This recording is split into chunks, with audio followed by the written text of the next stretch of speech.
During kinetic study of the reaction, the following results were obtained. Based on the above data, the overall order of the reaction is. Okay, देखिए हमें initial reaction दी हुई है 2A plus B और C plus D. Okay ना, क्योंकि A और B इसमें reactants हैं, लेफ्ट साइड में है, तो रेट लो एक्सप्रेशन आप इसका कैसे लिख सकते हो? Rate is equals to K into A की पावर X एंड B की पावर Y, जहां X और Y का रिएक्शन का ऑर्डर है A और B के रेस्पेक्ट में. सो ओवरऑल अगर इसका रिएक्शन ओवरऑल ऑर्डर निकालना है आपको, तो ये क्या हो जाएगा? N is equals to X plus Y. Now आपको इस क्वेश्चन में ये बेसिकली N की वैल्यू ही निकालनी है. सो हम क्या करते हैं, पहले order with respect to B निकाल लेंगे, फिर यानी Y, फिर order with respect to X निकाल लेंगे यानी X, और इनको सिंपल ऐड कर देंगे और आपका आंसर आ जाएगा. सो सबसे पहले आप order with respect to B निकालते हैं Y. सो ये आपको इस तरह से निकालना है कि जब आपको के B के रेस्पेक्ट में निकालना है, तो इसमें से एक्सपेरिमेंट्स में तो आपको वे वैल्यूज निकालनी है जिसमें A कांस्टेंट हो यानी सेम हो और B चेंज हो रहा हो.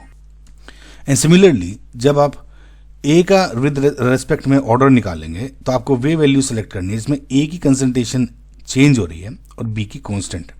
सो अब जब आप B का यानी order with respect to B यानी Y निकाल रहे हो, तो आप ध्यान दीजिए कि जो एक्सपेरिमेंट 2 है और एक्सपेरिमेंट 3 है, इसमें A की कंसंट्रेशन सेम है और B चेंज हो रहा है.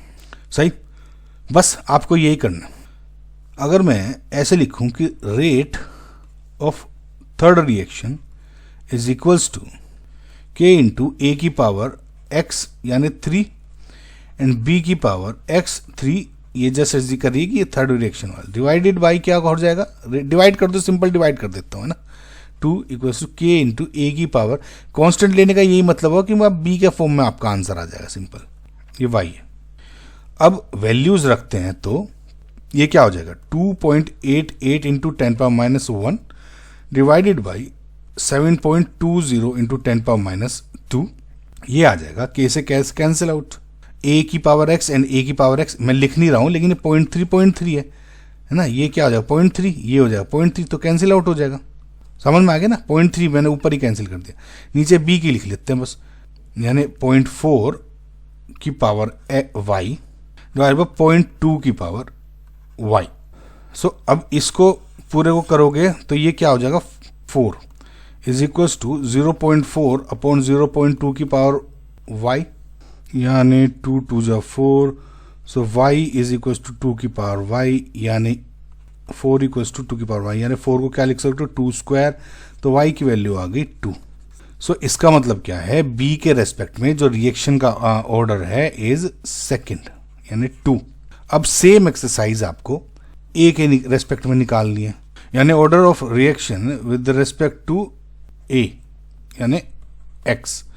सो अगेन ऐसे एक्सपेरिमेंट लो जिसमें B सेम हो और A चेंज हो रहा है. अब तो इसमें क्या है, अगर ध्यान दो तो 1 और ये चेंज हो रहा है और ये कांस्टेंट है, तो same rate 4 divide by rate 1 कर देते हैं, यानी K इंटू A की पावर X 4, B की power Y 4 divide by K A की पावर 1X B की पावर 1 हो गया Y. वैल्यू रखते हैं तो इसमें रेट 4 क्या है? ये value 2.40 into 10 power minus 2 divide by 6.0 into 10 power minus 3. A और ये में क्या है?